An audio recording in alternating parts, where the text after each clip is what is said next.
Hello and welcome to this second video in the series on the extract to whole question, and using this resource provided by AQA free on their website, and it's in their Insight series. Hopefully I remembered to put a link in my description below so that you can simply download it. In my last video, I showed you why context is going to help you get all the marks for all the assessment objectives. Today, I'm going to look at how the exam question is designed to help you get most marks. So the first thing you'll notice is that you get just a short extract. There you can see how short it is, and that invites you to answer using really short quotations. And if we go back to assessment objective 1, you can see that referencing single words is one of the skills that will help you get all the marks. Then you will get an instruction, which is quite a long one. Let's move that to the top of the screen. And will, the examiners hope, help you to get a lot more marks. So starting with this speech, explore how Shakespeare presents attitudes towards, and then it'll focus on whichever Shakespeare play you've looked at. Love in Romeo and Juliet. Now, the first thing you notice is the examiners will give you an idea. What is Shakespeare's attitude to love? But they don't just want one attitude. The examiners will ask about more than one attitude. Well, how does that get you more marks? Well, you get more marks like this. The examiners want you to look at more than one interpretation. So if you look at Shakespeare's attitudes, you have more than one interpretation. But let's scroll down to assessment objective 2. They want you to look at how the writer creates meanings, which again is the same as more than one interpretation, which is the same as Shakespeare's attitudes. So you can see the examiners really pushing you towards getting top marks in both these assessment objectives. And if we then go to AO3, what they want is the different contexts, again in the plural. And the context, if we come down here, I'll just roll it up for you. We're going to be looking at this section. The contexts are really interesting because context can mean location, so it's performed in London, or if you like, at Hampton Court in front of King James. The social structures, so the class system, the nobility, who exactly the text is aimed at, or the cultural context, the belief in Christianity, the battle with Catholicism. I'm in Shakespeare, by the way, at this time. And so you can see that you can bring in all those quite easily when you're looking at different interpretations. Well, hopefully you can see the easiest way to lose marks in this question is just to think, oh, well, I'll just write about the prompts. So in the prompts, what Juliet says about love in this speech. Well, you can spend the whole essay writing about Juliet and what she says about love, and then forget to link that to Shakespeare's attitudes. And if you don't link it to Shakespeare's attitudes, you really kissed those assessment objectives goodbye. The only skill you're going to be able to show there really is that you can quote well. So when you're writing about what Juliet says about love, you're always going to comment on what Shakespeare views, how Shakespeare views that. Is he critical of her view? Is he in support of her? What's his moral purpose when he writes this play? Does he believe that the teenagers are foolish idiots and that actually arranged marriages are much better? Or does he believe that a marriage through love should be how his society treats its rich young people? Once you've got that point of view, then you can easily talk about Juliet's view of love. Now, although they want you to write about Shakespeare's ideas, again, if you focus on this bullet point, you're just going to focus on his language. And that's a real danger because, again, you'll be showing how brilliantly you analyze quotations. But if you're not dealing with Shakespeare's ideas, you're not really dealing with the assessment objectives. Now, they hope to push you much more towards the assessment objectives by looking at the attitudes again, by repeating the word here. to present attitudes to love. But unfortunately, that might mean that you just talk about Romeo's attitude to love and the friar's attitude to love and Juliet's attitude to love and the parents' attitude to love. You know, they don't think that's important. But if you don't relate that to Shakespeare's point of view, then you've really lost out on looking at different perspectives, because you might just talk about Romeo and Juliet's attitude to love, which is the same, isn't it? And therefore, you're not really looking at a difference.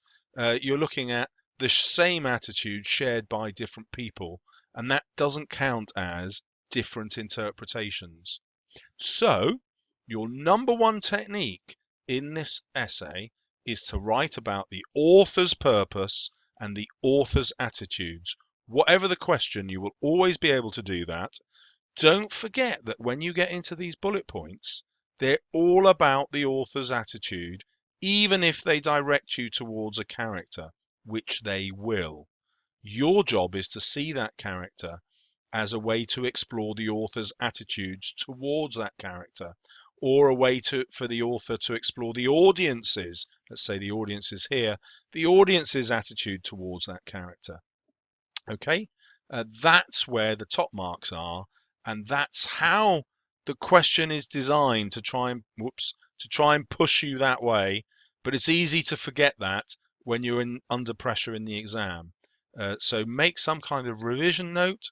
A top exam tactic will be to start with your thesis in the exam. So, for example, let's say you wanted to argue that Shakespeare was in support of people being able to marry each other through love rather than through an arranged marriage. So then I would start with Shakespeare writes Romeo and Juliet not just as an entertainment, but to point out the tragedy of not allowing young people to fall in love and choose their own marriage partners. Or you could argue the complete reverse. Shakespeare frames Romeo and Juliet as a tragedy, as a direct warning to young lovers who might prefer to defy their parents' wishes and marry for love, rather than follow the sensible, wise traditions of their parents. Okay, so you can argue it either way, but if you start with that thesis, then everything you say about love will then become relevant to Shakespeare's purpose. So I hope you found that really helpful in understanding what exactly you have to do to get the marks. This is how the AQA examiners phrase that same advice. So there are several cue words in place throughout the questions to assist candidates in responding to them in a structured and clear manner. Firstly, the extract will always be contextualized to provide candidates with guidance. Well, what does it mean by contextualized? It means it will tell you where it is in the play. Now, the reason that's important is because when you know where it is in the play, that helps you decide what you can write about the form or structure. Why is this event at this point in the play rather than towards the beginning or towards the end? The next thing is that the 2 bullet points are present to guide candidates' responses and are not individually marked. Well, what that means is that although you get both of these, the examiner kind of ignores them. It's just this question that they're marking. And that's why it's so important, remember, to keep coming back to Shakespeare's attitudes and not get carried away with the words in here. The question will have the words starting with the extract, and the examiners think this helps the candidates to start their response or start their thinking.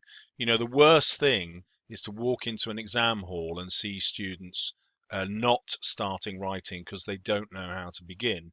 And what the examiner is saying here is that just start. We don't care how you begin. Just crack on, because you'll show the skills as you write. How you start doesn't matter. I'm giving you that extra bit of advice that you're going to start with your thesis, the reason why Shakespeare does whatever he does.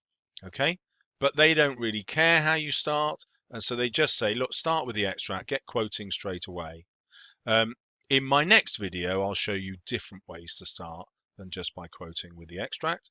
So that's something to look forward to. I'm sure you're excited. Candidates are encouraged to use the extract as a way into the text. In other words, just get in, just start writing. The word explore addresses assessment objective 1. In other words, to have more than one interpretation. Asking candidates for a response to something, it invites candidates to think and construct a personal response, because if you have more than one interpretation, obviously you have a personal response. Shakespeare is named to remind candidates that they're responding to the writer's work and cues them to consider the methods employed by the writer. Well, I think that's a bit of a stretch, actually. So if we go back to the question, the key word there isn't Shakespeare, it's the word that goes with it. It's how. Because how Shakespeare does it is going to give you the methods. So he might present these ideas about love through juxtaposition. He juxtaposes the love that the Montagues have, so Lady Montague and sorry, let's go with Juliet's parents, with Capulet and Lady Capulet, and we can see how their arranged marriage has led to her deep unhappiness, compared to the marriage for love between Romeo and Juliet. And so the method there would be juxtaposition or contrast. Now, what's really annoying about this is it would have been so easy for the examiners to say, starting with this speech, explore the methods through which Shakespeare presents his attitudes to love. And they don't explicitly put the word methods in there. But methods are what will be in the mark scheme. So make sure you write about the method. And finally, you will always get attitudes towards something. In this case, it's love. And the examiners say this addresses the cultural context of whatever the idea is. Here it's love. And so in addressing the question, they are naturally doing AO3. In other words, they're naturally doing context. But hopefully, I've shown you that looking at contexts doesn't just meet that criteria. It also helps you explore different interpretations, and it also helps you explore Shakespeare's purpose and Shakespeare's interpretations. So context really is king. It will help you hit all three assessment objectives, the main ones that are marked. So hopefully you found that really useful. In my next video, we are going to look at two really important questions. How is it actually assessed? And more importantly, in a way, is how do you approach it? Do you do the extract first? Do you write about the novel first? Do you have to split it 50-50? What's the ideal percentage? Find out in my next video.